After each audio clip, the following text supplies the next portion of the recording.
kiri berikan senyum. Jangan-jangan duduk dari tadi belum baku tengok, orang Manado bilang. Belum baku haga, belum saling melihat. Dan kita jarang bertemu ya, dan hanya bertemu hari Minggu saja. Ya, jadi alangkah baiknya satu dengan yang lain saling memberi senyum. Ya, puji nama Tuhan. Mari kita belajar firman Tuhan pada pagi hari ini.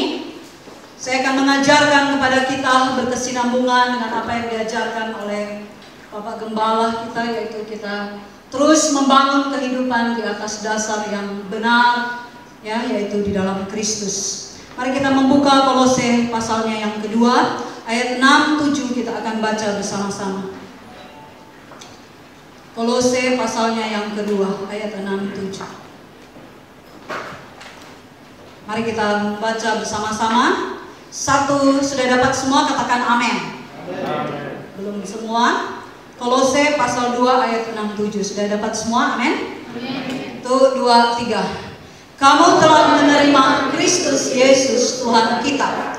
Karena itu hendaklah hidupmu tetap di dalam Dia. Hendaklah kamu berakar di dalam Dia dan dibangun di atas Dia. Hendaklah kamu bertambah teguh dalam iman yang telah diajarkan kepadamu, dan hendaklah hatimu melimpah dengan syukur. Amin. Puji nama Tuhan. Membaca saja kita sudah amin ya, diberkati. Amin. Apalagi kalau kita merenungkannya. Bapak Ibu, saudara yang saya kasihi dalam Tuhan, situasi karena COVID ini sejak bulan Maret sampai sekarang, saudara, membuat kehidupan umat manusia di seluruh dunia itu tidak menentu, ya. Tidak menentu, artinya tidak ada kepastian, ya, dalam kehidupan ini. Banyak hal tidak ada kepastian dalam hidup ini. Saudara, keadaan situasi yang tidak menentu ini membuat jiwa manusia juga banyak yang tidak tenang hatinya. Tidak tenang pikirannya, tidak tenang jiwanya. Sehingga banyak orang kalau tidak tenang jiwanya, tidak tenang pikirannya, dia tidak bisa berdoa. Rasul Petrus berkata, ya, kita harus menguasai diri kita supaya tenang dan bisa berdoa. Tapi banyak, saudara, jiwa manusia itu gundah gulana, ya, di hari-hari ini. Karena COVID ini, saudara, membuat angka pengangguran meningkat. Pekerjaan, saudara, sangat sedikit, bahkan banyak orang harus di PHK. Kalau tidak di PHK, gaji dikurangi. Cari-cari kerja juga sulit, tidak mudah, karena banyak perusahaan tutup. Banyak usaha-usaha bangkrut. Saudara yang saya kasih dalam Tuhan, ya, ekonomi ini, saudara, belum menentu. Banyak petani itu gagal, saudara, dalam panen. Kalaupun panen, saudara, harga itu tidak stabil, tidak baik. Itulah sebabnya kami, saudara, pernah disuruh memetik, saudara, cabai, ya. Di perkebunan cabai disuruh petik gratis, saudara. Karena bapak yang punya itu, saudara, kenal dengan kami. Dia bilang kalau mau ambil aja. Saya bilang, Pak, nggak dipetik sama tukang-tukang petik. Dia bilang untuk membayar pemetik setiap hari itu nggak balik ongkosnya dengan jual cabai. Jadi kami biarkan saja itu. Siapa mau ambil aja. Jadi, saudara, dengan sukacita kami pergi, saudara, panen, ya. Senang sekali hati kita waktu panen. Saudara, petani cabai, petani sayuran, saudara, ya, mengalami, saudara, ketidakstabilan dalam harga. Karena COVID ini juga, saudara, berita di media dan kenyataan yang ada, saudara, menunjukkan angka kekerasan dalam rumah tangga itu naik tinggi. Bukan hanya, saudara, di Indonesia, tetapi di seluruh dunia. Perceraian tinggi. Tetapi juga karena COVID, angka kehamilan itu naik, saudara.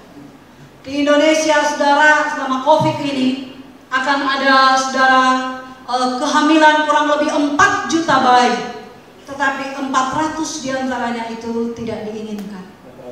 400.000 bayi tidak diinginkan.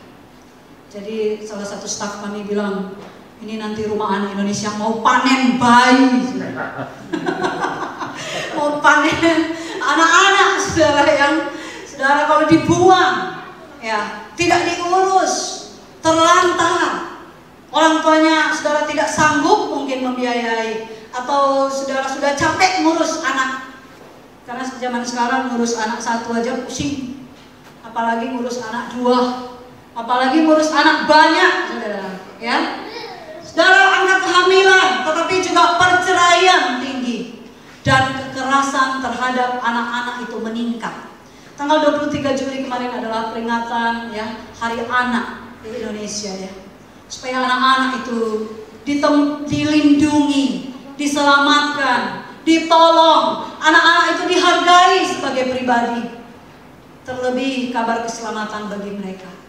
Saudara, Rumah Anak Indonesia dipakai Tuhan sudah 13 tahun ini untuk menyelamatkan banyak anak-anak saudara yang membutuhkan pertolongan Tuhan. Saudara, kita lihat, ya, situasi-situasi yang tidak menentu membuat jiwa kita tidak tenang. Apakah saudara minggu-minggu ini jiwa saudara tenang? Amin. Kita yakin, ya, jiwa kita tenang sehingga suami atau istri bisa merasakan, anak-anak bisa merasakan, teman kos, kalau saudara kos merasakan bahwa teman di samping yang kos adalah seorang anak Tuhan dan dia jiwanya tenang, membawa kesejukan. Saudara, jiwa adalah aspek yang sangat penting, sama pentingnya dengan aspek roh, karena jiwa dan roh itu sifatnya kekal.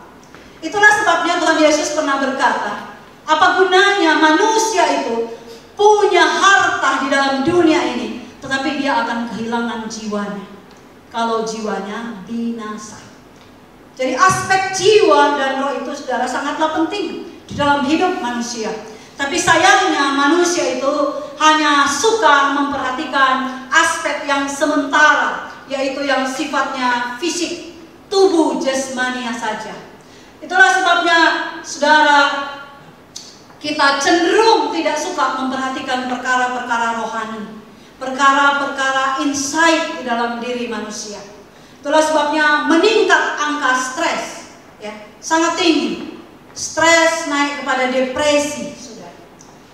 Kemarin kan rame, ya, di Metro TV itu salah satu saudara orang yang bekerja di Metro TV dicurigai, saudara, dia setelah dicari-cari siapa pembunuhnya yang saudara almarhum Yodi Prabowo itu, saudara, ternyata diduga dia itu bunuh diri dan usianya itu baru 25 tahun kalau tidak salah. Masih sangat muda, baru 25 tahun. Tetapi saudara, kenapa orang sampai bunuh diri? Karena dia tidak punya pengharapan, jiwanya kosong, jiwanya itu nelongso, kalau orang Jawa bilang, ya, kosong, loneliness, kesepian, gundah, gulana, gelisah, tidak bahagia. Yang tidak bahagia itu adalah jiwa, bukan tubuh. Nah, saudara yang saya kasih dalam Tuhan, sebagai anak-anak Tuhan, ya, Rasul Paulus memberikan nasihat kepada jemaat di Kolose. Ya, jemaat di Kolose, saudara, adalah jemaat, ya, yang saudara bertumbuh di dalam iman mereka. Coba kita lihat di dalam Kolose pasalnya yang pertama, ayatnya yang ketiga, keempat, berkata kepada kita, kami selalu mengucap syukur kepada Allah, Bapa Tuhan kita, Yesus Kristus, setiap kali kami berdoa untuk kamu, yaitu jemaat, ya. Karena kami, Paulus dan rekan pelayanan, itu sudah mendengar tentang imanmu, yaitu iman jemaat di dalam Kristus, dan tentang kasih terhadap semua orang kudus. Ya, oleh karena pengharapan yang disediakan bagi kamu. Ayatnya yang ke-6 bagian yang berikut berkata, ya, yang sudah sampai kepada kamu Injil itu berbuah berkembang di seluruh dunia, demikian juga di antara kamu sejak waktu kamu mendengarnya dan mengenal kasih karunia Allah dengan sebenarnya. Jadi jemaat di Kolose adalah jemaat yang bertumbuh di dalam iman mereka.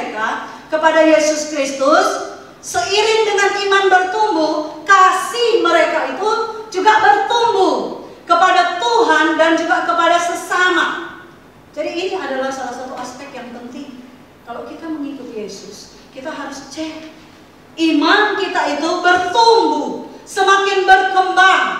Dan iman kita itu, saudara, dan kasih kita itu seperti jemaat Kolose, saudara, tersebar keluar. Berita itu Paulus dengar dari kawan sekerja, yaitu Epafras. Ayatnya yang ke-7. Itulah sebabnya Paulus setelah mendengar iman daripada jemaat di Kolose dan kasih mereka, sebagai gembala dia terus berdoa supaya jemaat itu, saudara, dipenuhi dengan hikmat dan pengertian. Saudara, kami di dalam doa pagi menyebutkan nama saudara satu demi satu, mulai dari Jalan Kaliurang turun terus ke kota, kita sebutkan. Dan kita doakan bukan supaya saudara banyak duit dan uangnya melimpah, tetapi yang kita doakan supaya saudara seperti Rasul Paulus berdoa, memiliki hikmat, pengertian untuk mengenal kehendak Tuhan dengan sempurna. Karena dengan demikian saudara akan kuat imannya, saudara akan mampu.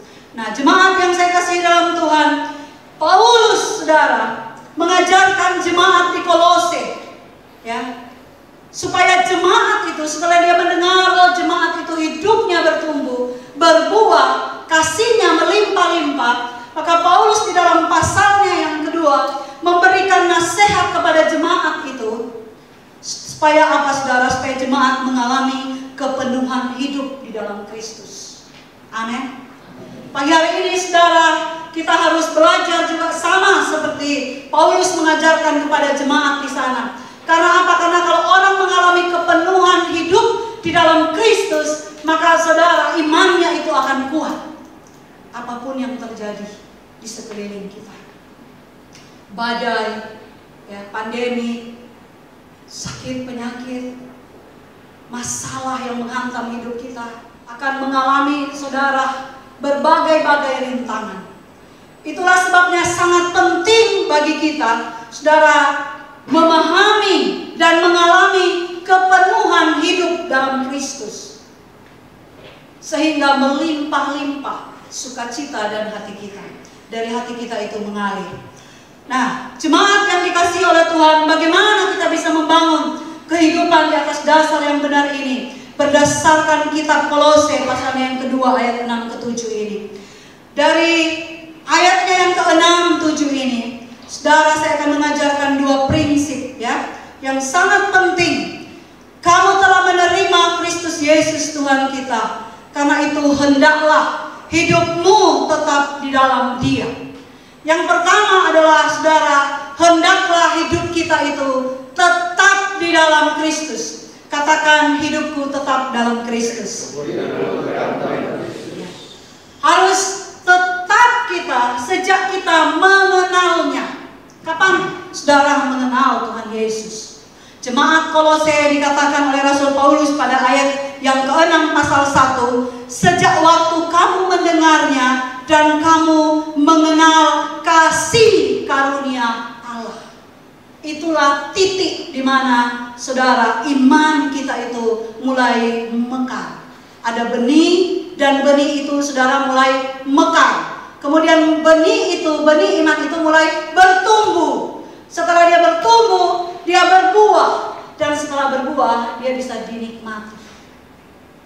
Jemaat yang saya kasihi dalam Tuhan, hendaklah kamu tetap di dalam Dia. Kita sudah, saudara, diberikan Kristus dalam hidup kita. Kita sudah mengenal Dia melalui anugerah, kasih karunia, grace. Bukan karena orang tua kita Kristen lalu otomatis kita diselamatkan. Bukan karena, saudara, nenek moyang kita Kristen lalu otomatis kita mengalami anugerah Allah. Tidak. Anugerah Allah harus dialami secara pribadi. Harus ada perjumpaan pribadi. Harus ada, saudara, titik awal benih ilahi itu masuk di dalam hati kita. Amin. Saya sendiri, saudara, orang tua Kristen, papa pendeta. Tapi saya mengalami benih iman itu ketika SMP. Ketika ketika bertobat, mengenal anugerah Allah. Sebelumnya tidak bertobat, saudara. Walaupun sudah dibaptis waktu kecil, walaupun sudah ikut katekisasi, tidak bertobat. Tetap jahat saya. Jahat. Wah, jahatnya anak-anak Melayu udah tahu, sering saya saksikan. Ya, yang namanya berbohong, mencuri, ahli itu. Saudara ya, jahat, tak punya belas kasihan sama orang. Tukang berkelahi, saudara. Nah, Rasul Paulus menasihatkan kita supaya anugerah yang kita sudah peroleh di dalam Kristus yang sudah kita terima, kita harus pegang dengan cara apa? Saudara, hendaklah kita tetap berakar di dalam Dia. Ya, kamu telah menerima Kristus, ayatnya yang ke-7, hendaklah kamu berakar di dalam Dia. Ya. Minggu yang lalu kita sudah diberikan saudara ilustrasi bagaimana pohon korma itu saudara digambarkan sebagai kehidupan orang percaya. Akar kita sebagai anak-anak Tuhan harus berakar ke dalam. Katakan berakar ke dalam. Memang akar itu kan ke dalam, tapi ada tanaman saudara yang akarnya keluar. Saudara yang saya kasih dalam Tuhan, berakar di dalam Dia. Jadi berakar kuat, ya, seperti pohon korma yang sudah saudara kita pelajari beberapa minggu terus menerus ya, dijelaskan kepada kita. Berakar di dalam Dia dengan cara apa, saudara? Dengan cara kita terus bersekutu dengan Dia. Jadi perhatikan ada beberapa kata kerja yang sangat penting di ayat ini, yaitu berakar, dibangun, ya, terus apa? Bertambah teguh dalam iman yang diajarkan, dan hendaklah hati kita melimpah dengan syukur. Jadi saudara, ini adalah kata kerja di mana hidup kita saudara harus berakar, itu menancap ke dalam. Setiap hari kita intim dengan Tuhan. Sebelum memulai pekerjaan, sebelum pergi kuliah, tidak lupa untuk selalu melipat tangan, menutup mata, dan berucap kepada Tuhan yang Maha Kuasa, Tuhan yang hidup. Mengucapkan syukur, pujian, penyembahan. Berakar itu menancap setiap hari, setiap waktu, selalu ingat Yesus, mau berbicara kepada Yesus, mau memuji nama Tuhan. Amin. Anak-anak Tuhan memuji nama Tuhan. Masa lagu-lagu rohani sedikit sekali hafalnya? Hafalnya kok tidak sampai 10. Yang dihafal kok lagu-lagu Korea. Ya, lagu-lagu apa? Lagu-lagu cinta, lagu-lagu dangdut. Ya. Saudara suka memuji, ya, bolehlah campur sari. Tapi kalau dari pagi, siang sampai malam campur sari, dangdut, rock, wah, cinta-cinta ya saudara, ya cepat nanti mempengaruhi jiwa. Karena apa yang kita dengar itu sangat penting. Apa yang kita dengar itu masuk ke pikiran kita, dan apa yang ke pikiran kita itu masuk di dalam hati kita, dan itu mempengaruhi perasaan. Perasaan itu mempengaruhi kehendak nanti saudara. Jadi berakar di dalam Dia, ya, bersyukur, menyembah Dia dalam segala aspek hidup, merenungkan firman-Nya, membaca firman-Nya. Ya. Kemudian karena kita berakar, maka hendaklah kamu bertambah teguh. Orang kalau berakar maka dia menjadi strong, menjadi kuat. Betul enggak? Saudara, kami punya tanaman labu kuning. Ya, kita tahu kalau bahasa Jawa itu labu. Orang Manado bilang labu kuning. Itu labu yang besar-besar begini tuh, saudara. Ya, ya jadi saudara ya. Jadi labunya. Berat sekali labunya itu saudara. Saya pegang itu ada sampai 2 kilo, 3 kilo saudara. Tetapi saudara, dia batang akarnya segini mungkin ya. Saya pegang-pegang, kuat sekali ya, anunya itu menopang buah. Buahnya itu besar sekali saudara. Sudah 2 kali kami panen, masih ada 2 belum kita panen. Kuat, saya pegang-pegang, kuat sekali ya. Tangan saya aja kalau megang buah itu pasti tidak kuat terus menerus. Tapi batang akarnya itu kuat sekali saudara. Tuhan menciptakan segini tapi mampu menopang buah itu.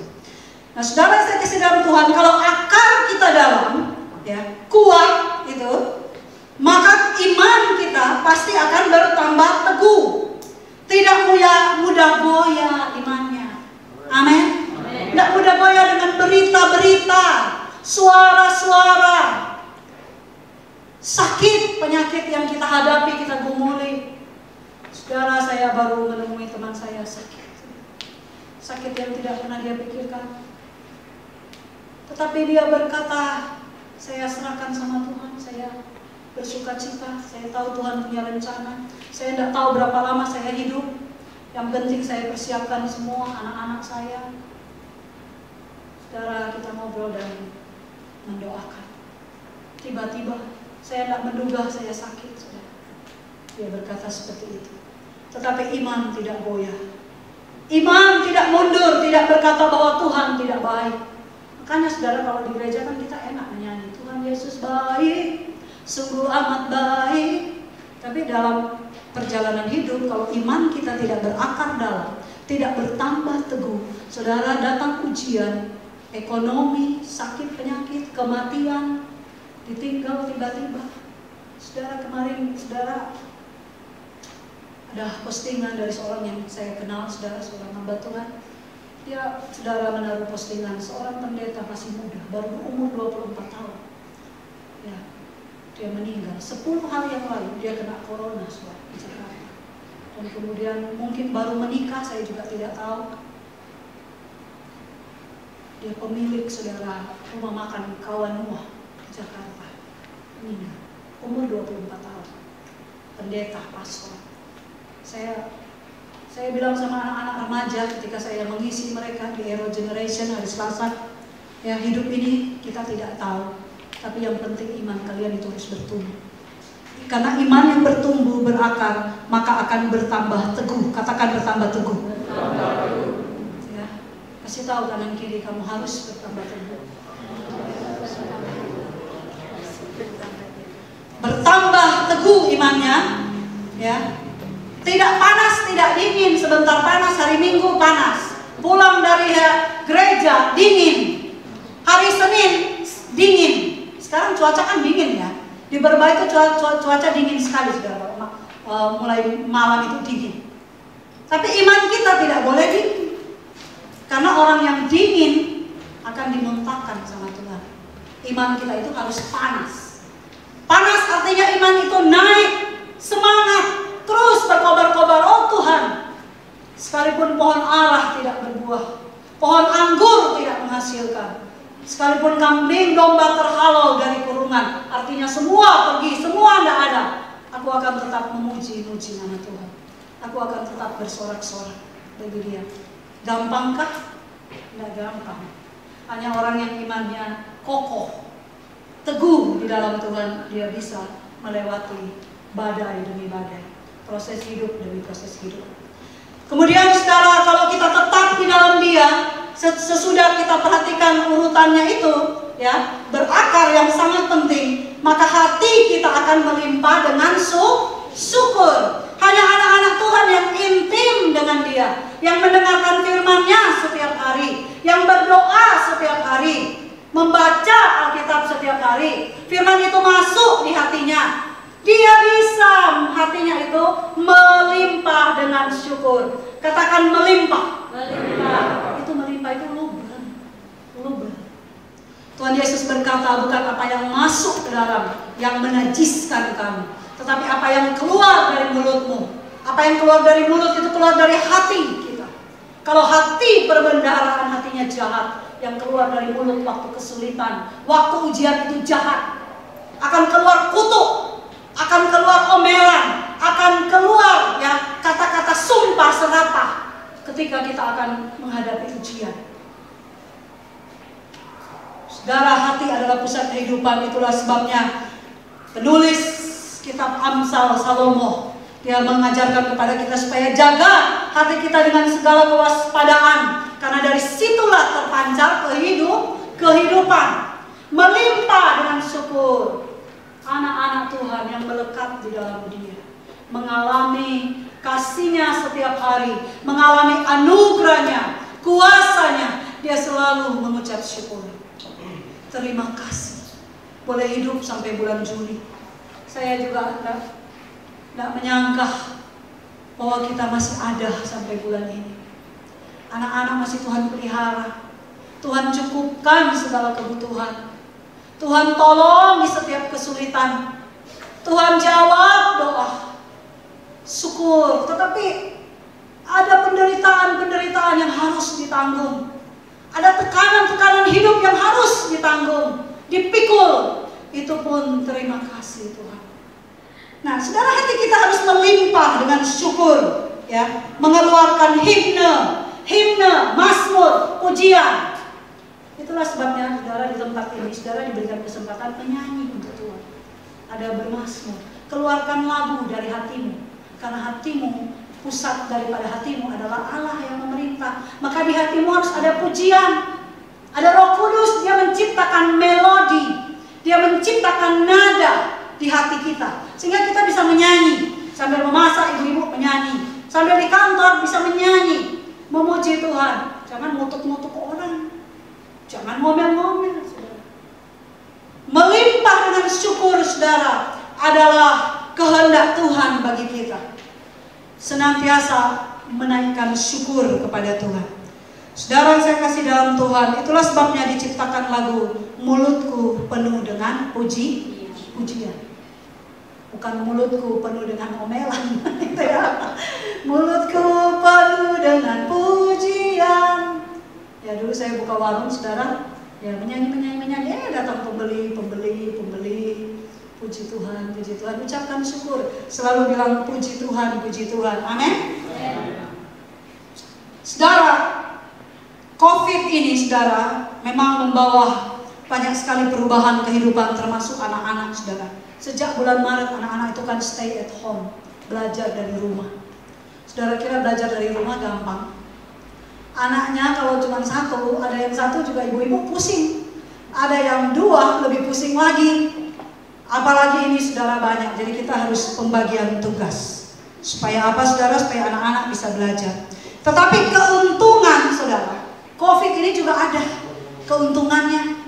Keuntungannya, anak-anak di rumah anak Indonesia setiap hari mereka bersama-sama. Tiap hari mereka bersama-sama, dan saudara, hati mereka itu, saudara, penuh dengan syukur kepada Tuhan.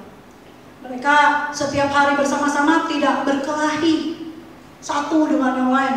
Kan ada semakin lama tinggal bersama-sama dalam satu rumah karena COVID, semakin ribut, betul nggak? Semakin ribut, berkelahi, suami istri berkelahi, orang tua anak. Oh, kamu bikin pusing di rumah aja, mending kamu pergi kerja. Nggak ada kerja, di rumah ribut. Tapi saudara, kehidupan di rumah anak Indonesia, anak-anak mereka, saudara, menikmati kebersamaan. Ya, bangun subuh berdoa, piket, menyanyi, memasak. Anak-anak perempuan menjadi tim potong-potong sayur, memasak. Mereka menjadi begitu akrab satu dengan yang lain. Ya, mereka begitu akrab, mengasihi, ya, satu dengan yang lain, sayang-sayangan. Ada juga ribut-ributan. Sebagaimana layaknya saudara di dalam Tuhan, penuh dengan syukur. Saudara, hati kita harus, saudara, penuh dengan pujian kepada Tuhan. Amin. Bersyukurlah kepada Tuhan. 1 Tawarik pasal 16 ayat 34. Sebab Dia baik, bahwasanya untuk selama-lamanya kasih setia. Selama-lamanya kasih setia. Entah situasi kita sehat, tidak sehat, tua, tambah semangat, bukan tambah tua, tambah loyo. Amin. Ya. Rambut mulai putih, tenaga mulai turun. Yang muda semakin mekar, tapi bukan tambah loyo, tetapi tambah semangat. Lebih semangat dari orang tua. Nyanyikanlah mazmur bagi Tuhan. Orang-orang yang bersyukur selalu menyanyikan mazmur bagi Tuhan. Efesus pasal 5 ayat 20. Ucap syukur senantiasa atas segala sesuatu di dalam nama Tuhan. Atas segala sesuatu, jemaat Tuhan. Amin. Waktu kantong kita penuh, kantong kita mulai kosong, waktu ada konflik, ada segala hal yang harus kita hadapi, ucapkan syukur. Coba lihat kanan kiri, kasih tahu, selalu ucapkan syukur. Orang yang selalu mengucap syukur enak enggak dilihat? Jemaat lebih suka melihat orang yang suka manyun, mukanya panjang, atau orang yang penuh dengan senyum? Senyum. Orang yang penuh senyum itu belum minta sudah dikasih. Orang nggak kenal ngasih Tiap-tiap saat Tuhan selalu melihat, dia lihat dari sorga. Ya. Tuhan melihat kepada anak-anak manusia yang mencari dia, yang mencari wajahnya, yang berharap kepadanya, yang takut akan dia. Tuhan lihat, Tuhan cari. Tiap keluarga, tiap rumah, walaupun rumah kita tutup, tapi Tuhan itu tidak dibatasi oleh ruangan. Dia ada di sini, dia ada di sana, dia ada di mana-mana. Dia omnipresent, dia maha hadir. Beda dengan setan, setan itu tidak maha hadir. Saudara yang saya kasih dalam Tuhan, jadi langkah yang pertama supaya kehidupan kita tetap ada di dalam dasar yang benar, sehingga iman kita bertumbuh, kasih kita berlimpah, saudara harus tinggal di dalam Dia. Amin. Yang berikut, yang kedua, saudara, rahasia yang berikut yang harus kita pahami adalah frase saudara, di dalam Dia. Saudara, di dalam Dia, yang kedua ini adalah saya dan saudara harus sungguh menjadikan Kristus itu pusat kehidupan kita. Christ is the center of our life. Christ is the center of my life. So kita katakan, Christ is the center of my life.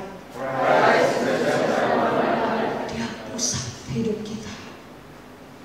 Seperti siang hari ini, saudara, kalau saudara saya khotbah, saya berdiri di depan, saudara matanya harus memandang kepada saya, jangan menengok ke bawah.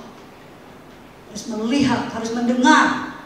Saudara, dalam hidup ini, saudara harus melihat, memandang, mendengar suara Yesus. Amin. Itu arti Christ center of my life. Melihat setiap hari kepada Yesus. Itulah sebabnya frase di dalam Dia diulangi, saudara. Dan ada kata di atas Dia. Ya, di atas Dia. Bertambah teguh di dalam iman yang telah diajarkan kepadamu. Hendaklah kamu berakar di dalam Dia dan dibangun di atas Dia. Hendaklah hidup kita dibangun di atas Dia. Jangan membangun hidup di atas dunia yang fana. Jangan membangun ketenangan hidupmu dengan harta di dalam dunia yang sifatnya fana. Dunia ini begini, bergoncang-goncang. Banjir bandang terjadi di beberapa daerah di Indonesia. Rumah-rumah yang dibangun dengan harga yang sangat mahal, tembok yang sangat tebal, mobil-mobil, motor-motor, harta benda hanyut, dihantam oleh banjir bandang. Habis kejap. Jangan dibangun di atas harta, jabatan, kekayaan, karir. Jangan dibangun di atas apa yang bisa kita pegang, tetapi dibangun di atas dasar harta yang kekal, yaitu Yesus Kristus sendiri. Kota Allah yang hidup, yang kotanya itu tidak dapat digoncangkan. Mazmur pasal 146, Allah itu adalah kota benteng hidup kita. Dia adalah gunung batu keselamatan kita. Saudara yang saya kasih dalam Tuhan, dibangun di atas Dia. Ayatnya yang ke-9, sebab apa? Mengapa harus saudara di dalam Dia? Ayatnya yang ke-9, sebab dalam Dialah berdiam seluruh secara jasmani seluruh kepenuhan kealahan. Saudara, kita lihat ke ayatnya yang saudara, pasal pertama, ayatnya yang mulai ayatnya yang ke-15 sampai 23 itu, saudara akan melihat keutamaan Kristus.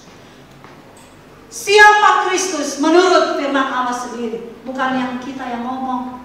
Siapa Dia, keutamaan Dia. Dia adalah gambar Allah yang tidak kelihatan. Ayatnya yang ke-16, karena di dalam Dialah telah diciptakan segala sesuatu yang ada di sorga dan yang ada di bumi. Kenapa hidupmu harus dibangun di atas Dia? Karena Dialah yang menciptakan segala sesuatu, baik di bumi maupun di sorga. Katakan amin.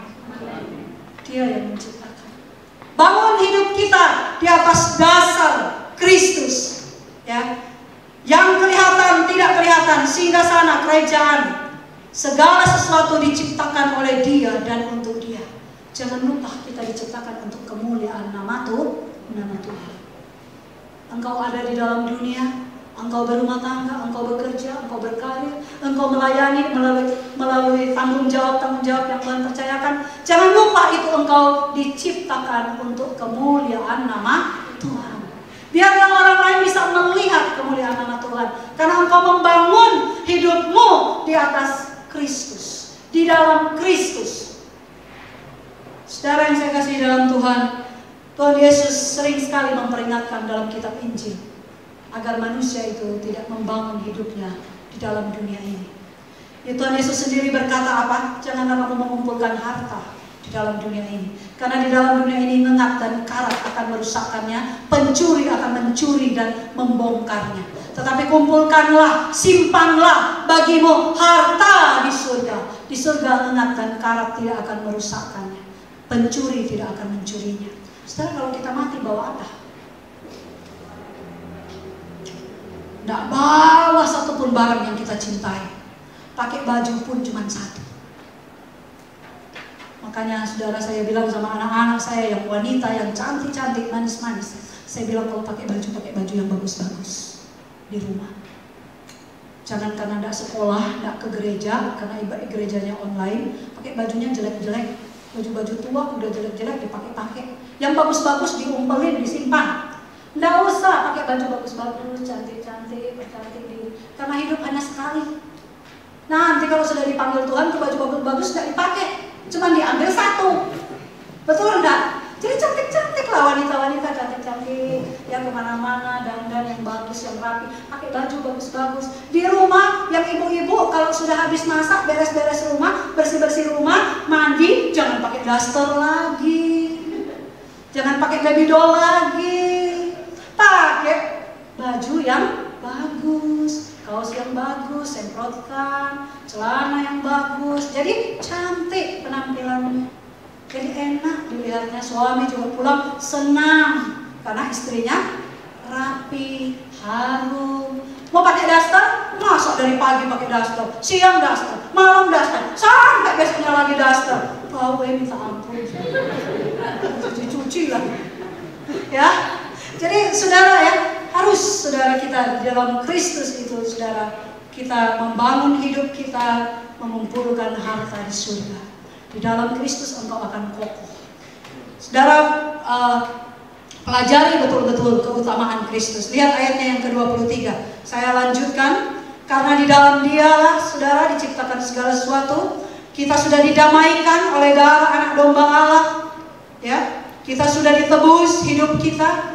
Kita diperdamaikan. Ayat yang ke-23, Rasul Paulus menulis, kita baca bersama-sama pasal 1 ayat 23.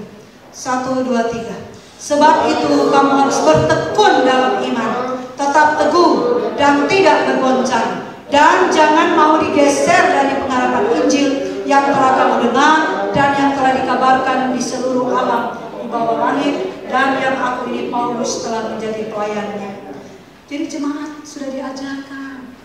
Ya, jemaat Tuhan di tempat ini diajarkan terus berakar, terus hidup berkenan, terus hidup bertumbuh di dalam Dia, supaya apa? Hasilnya tetap tekun.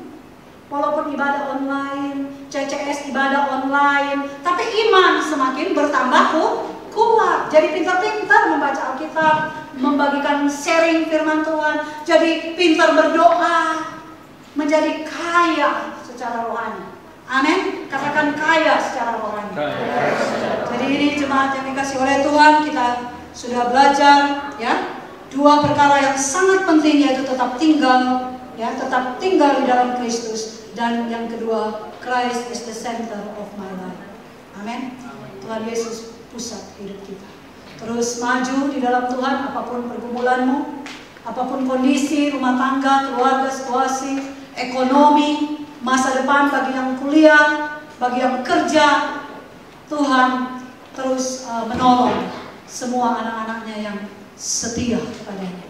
Amin. Mari kita bangkit berdiri bersama-sama, kita mengucap syukur kepada Tuhan.